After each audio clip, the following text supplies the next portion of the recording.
This video is a site intro for flying the V, which is a fly site in Centerville, Utah, and it's home to a lot of local pilots that like to fly on the mountain here.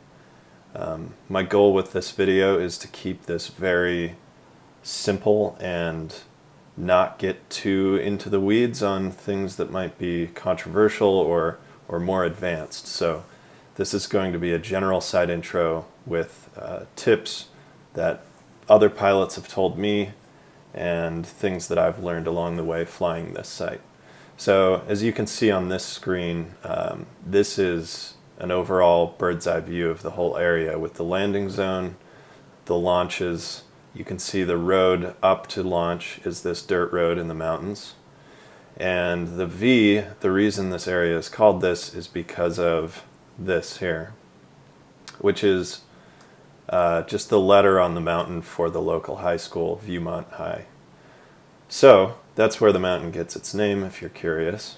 And yeah, I'll jump into talking about the landing zone. So this is the landing zone at Centerville Junior High School. This is one of two landing zones. And there's definitely been some discussion lately about what the primary landing zone should be. I would say it's up to you to plan your flight path, but just be aware that this landing zone is definitely at risk. So landing in people's yards around here is a big no-no, and I realize no one would do that intentionally, but it has happened quite a few times, and you need to really make sure that the conditions are within your flying ability so that you can get to the landing zone and land safely in the grass. It's a huge grass area, so you don't need to. A lot of pilots do burn out altitude around these houses, but honestly, you could just circle over the field the whole time. The people that I've seen land outside here have basically done so when there's a really strong northwest wind or a north wind, and they couldn't quite make it over here. So I'll talk about that more in the future. But if you're part of the V-Fly group, Centerville, that's on Facebook, you can just search for that and join it if you want to meet up with other pilots. We usually set a meeting time in that Facebook group, or there's text threads going on, and then everybody parks their cars here, usually along these trees in the summer, so they can get some shade. And then most of the time we land in the field, fold up our wings. You can fold up your wings in the shade of these two trees in the summer when it's really hot. And I guess the other thing to note is there is power lines along this side of the field. I don't think there's any along here, but obviously the school roof can kick off some pretty big thermals because it's like a tar gravel roof, this parking lot as well. And then usually the wind in this area on a day that you're going to fly is going to be coming from the northwest. And that means that this corner of the field will kick off a little bit of a thermal, and some of these houses will too. So keep that in mind when you're approaching. And I'll talk more about the wind direction and stuff in a minute.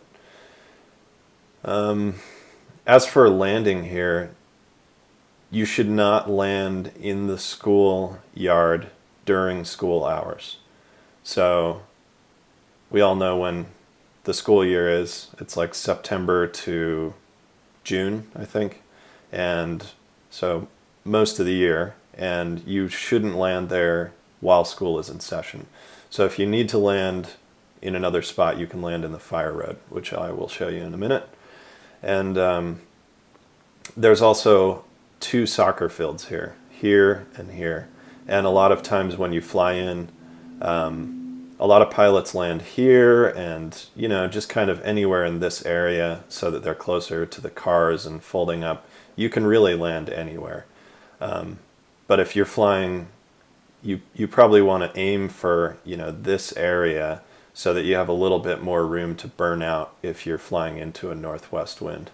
But obviously you need to plan your flight according to the wind on that day. As for, let's see, yeah, the soccer games, try not to, circle on top of the soccer games too much. Usually people don't really care that we're flying in and landing around the soccer games. I've never seen anyone that seemed very concerned, but you can distract the kids, which is annoying to the parents, I think. So try not to do that. So from the landing zone, we all meet up in the parking lot. Everyone piles into a few cars, and then we drive up the road to get to the launch. If you need directions to get there, I recommend this article that Josh Homestead wrote on wasatchfreeflight.org. And he has a little map here that has the different landing zones and thermals and directions to get up to the launch. But it's pretty easy. You just need to get to Skyline Drive in Bountiful and then follow that all the way up. If you know how to get to the B for Bountiful, then that's half the trip, really. So, going back to the Google Earth view, I'm going to show you the north launch and the west launch. So, when you drive up here on the dirt road, you're going to get to this little hairpin turn. Usually there's people shooting guns here. Just try and avoid those people and come out to the north and west launch here. So usually what people do is they walk out on this trail, check the north launch, check the west launch, maybe set your gear down so you're not lugging it around because they're a couple 100 feet apart. And then decide what launch has the best conditions. So most of the regular pilots, when they fly here, they are flying off the west launch. At least from my experience, I've seen most people going to this launch. And this is kind of a good view on Google Earth of what the west launch looks like. These areas are mowed down, as you can see, by Les and Sherry, thank you, and probably other people who have helped out over the years. And so there's not as much weeds and bushes and stuff to get your wings stuck in. So that's very helpful. And there's a lot of room here. You can lay out probably 8 wings at a time on the west launch. On the north launch, it's less, and I'll go over that in a second. But for the west launch, the main thing that you need to pay attention to here is, the windsocks are very important. There's usually one right around here, and there's a small one here, and then a larger one out on the null. That's what this null windsock is indicating. And if you have a really north wind, meaning the windsock is pointing to your left, that means that you're going to have a huge rotor right here that's very dangerous. And this is the most dangerous part on the V. And I've actually created a little shape here to show you where that rotor is. So when you're launching off of West Launch, this whole area is going to be in the rotor. If it's north or northwest, you do not want to enter this area. You don't want to fly down this throat or this gully or whatever you want to call it, because you are going to get hit by a rotor. Let me go back to the west launch here. Oh, whoops. There we go. So you're going to get hit by the rotor coming off of the null here.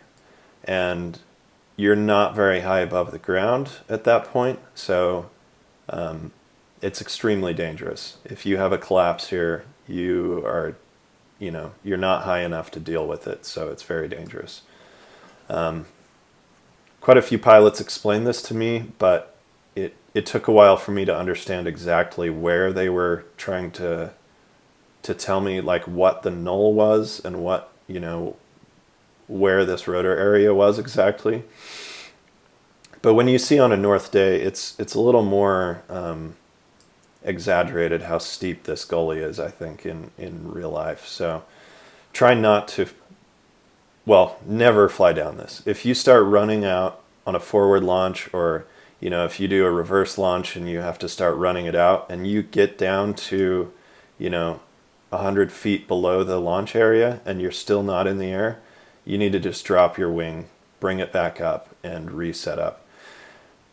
If you are going to run it out, you can run along this ridge line though. And a lot of people usually are airborne by about right here, and then they fly just over these oak trees. When you get over these oak trees on a north day or a northwest day, you're going to hit lift big time right when you get over the edge. So don't worry about being close to this ridge, because a lot of people fly over this 20 to 30 feet over the top, and then you're going to hit some ridge lift when you come over it. So that, I'm trying to think if there's anything else about the west launch. But yeah, definitely if it's northwest or north, you need to launch over this way. If it is truly north, or north, or more north than it is west, then I would recommend trying the north launch. This launch is much more of a, you're going to be very quickly airborne on this launch. When you get your wing up, you're going to have much less time to check your wing and then push up to the edge, in my experience. I'm sure some people would disagree with me on that, but when you set up here, there's only room for about 2 wings to be set up here, 2 or 3, and you usually set up over here on the east side of it, because there's kind of a windbreak here, and your wing will be really calm if it's set up over here, and then you can kind of drag it over, get it fully set up, and then one person at a time can wait for a good cycle, or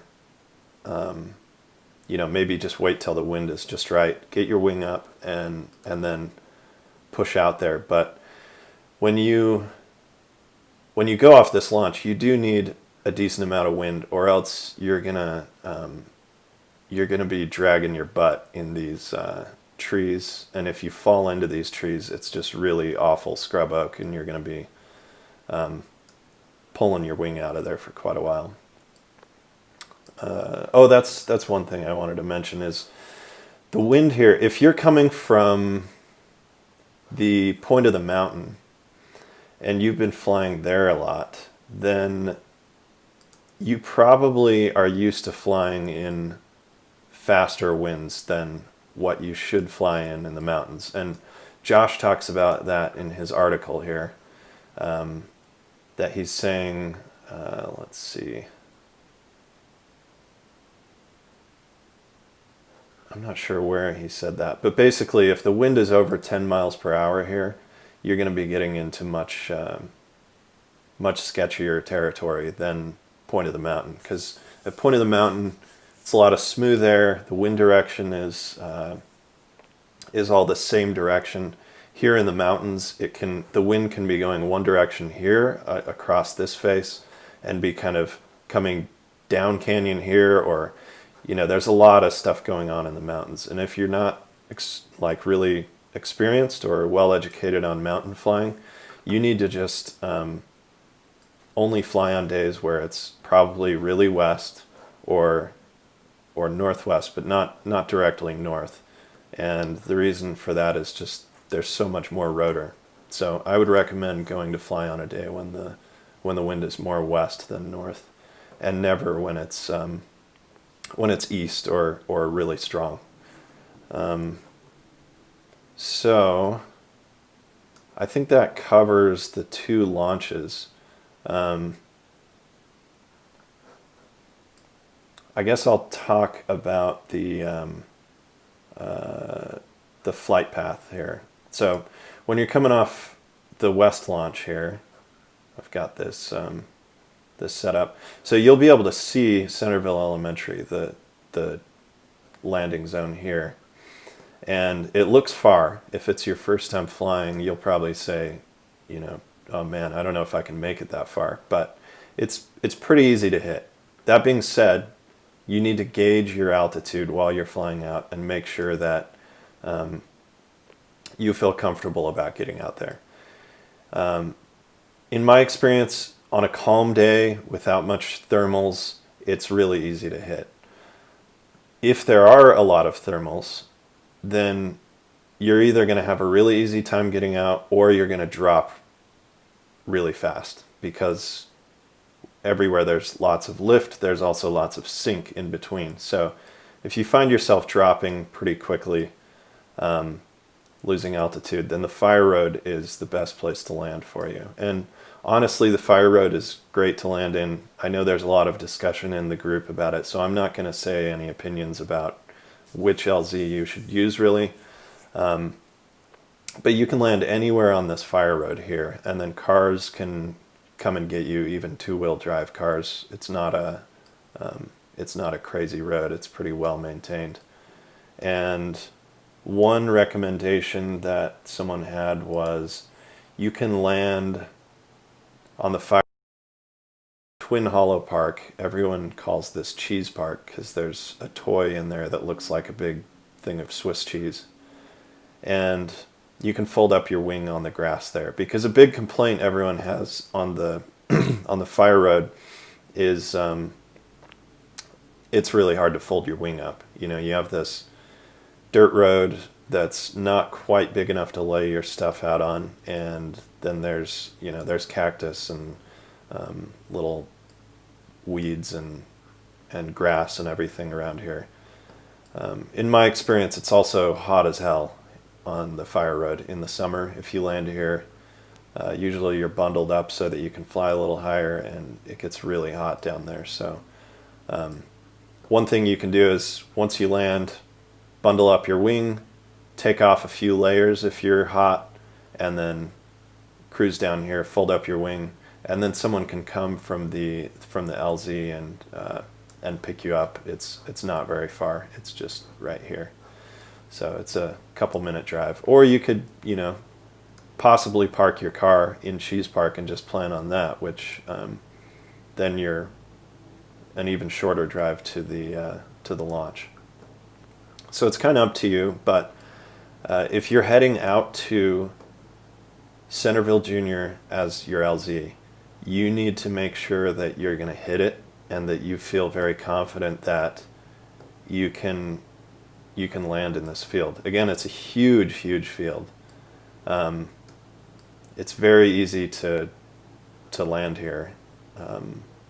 And the main mistake that I have seen people make, and that I've heard other pilots tell me, is if there's a strong north or northwest wind, again, if you're new to this site, just don't fly on that day.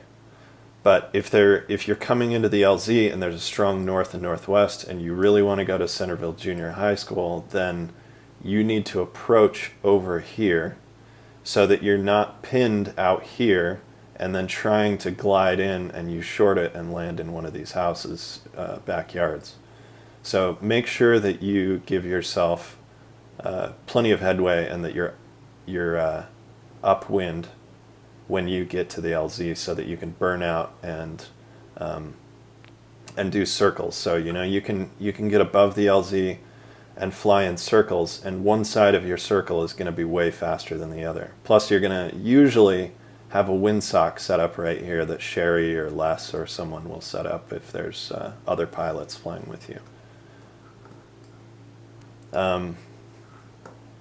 So the other flying site is the switchbacks. And a lot of people talk about this. So if I go back to the overall view of the V, this is the V launch, the two launches here, and this is the switchbacks. So this whole mountain that looks really similar is referred to as the switchbacks.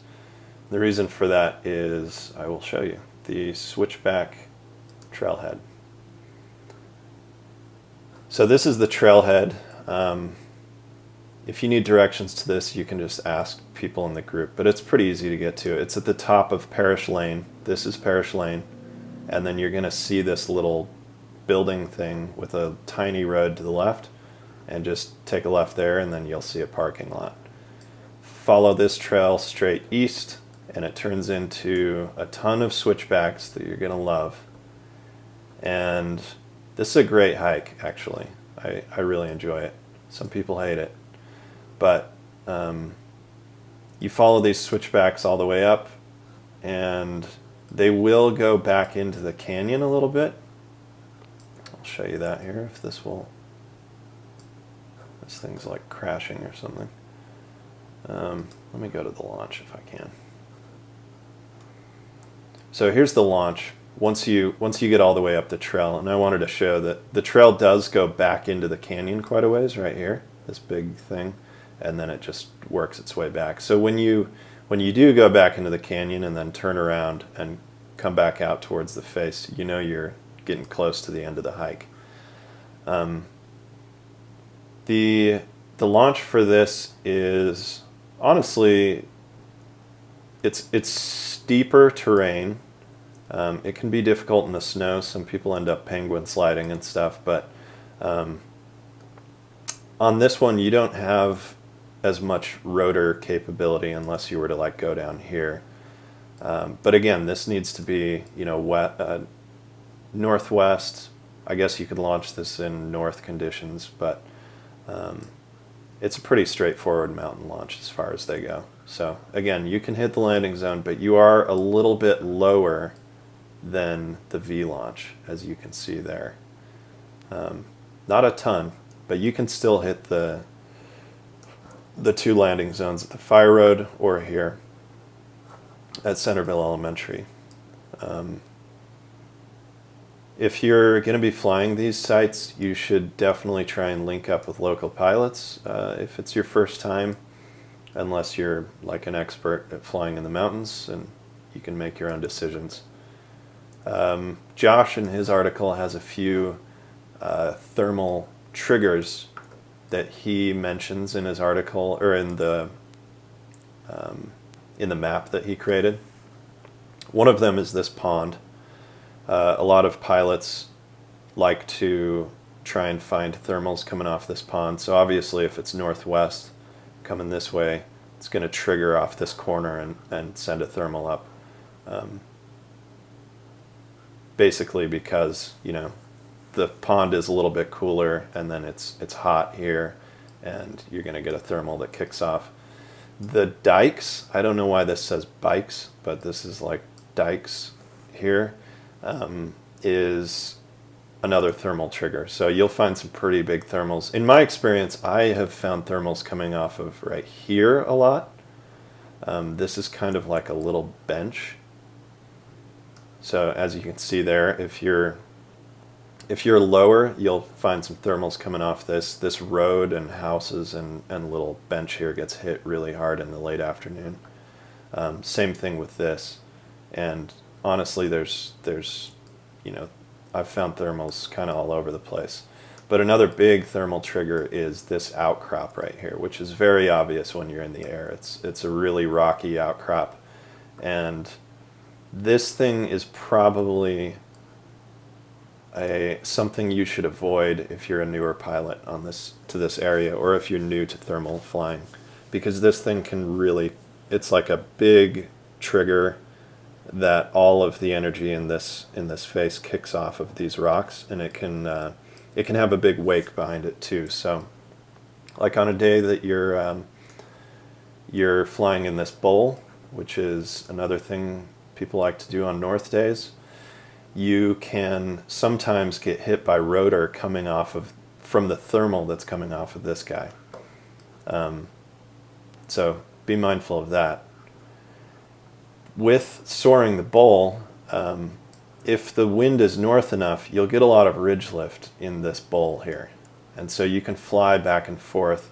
Typically, the advice that's been given to me is these pine trees here, and this is from Adam Robinson, who gave me this tip, and he's like notorious for being the north launch dude, and he believes north launch is definitely the best launch if the conditions are good for it. So if you are ridge soaring here, Adam's advice is if you get below these trees and you're flying down here, you need to get out of the canyon before you even get down here. And the reason for that is you have this huge mountain, the switchbacks, right here. And there's a lot of rotor coming off this. And you don't necessarily know what the wind direction is that's happening over here. So you need to be extra careful. I have indicated that here. So if you're flying on a day that's north, this area is the danger zone. And I've seen pilots who come out here, they're scratching out front, and then they head back up canyon to try and, I don't know what they're trying to do, but don't do that. Do not fly up this canyon low, and don't get below this line. I think this line is probably as low as you would ever want to get on a northwest day. Personally, I never go in here, no matter the conditions. I don't think even on a straight west day I would go down this low. I stay outside of this area pretty much all the time. If you're going to cross this canyon, you can, but either do it way out front, or if you're a more experienced pilot, you need to get a ton of altitude and push over here. If you can get over here, you can kind of catch some ridge lift, or there's usually a thermal in this gully right here that'll take you up to the top. But for newer pilots who are less experienced flying this area, you need to just put in your time, do flights that are simple, get out to the LZ a few times, and just do a safe flight plan that you know is not going to get you into trouble. So yeah, if you do fly down the canyon and you get low here, there's probably going to be some other pilots yelling at you and getting mad at you. I'm not going to do that, but you're going to get an earful from someone probably. And just keep in mind, there are some pilots who do things that you shouldn't do necessarily. So don't just follow the things that you see some of the more experienced pilots doing, like flying really deep.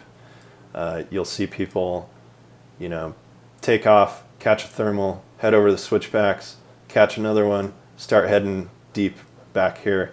If you're new to the area, just stay out front. Don't try and do any cross country until you really know the site, or unless you're a very experienced pilot, you can make your own decisions. So I think that's it for now. I'll leave it at that, and I hope this is helpful to some of you. Happy flying.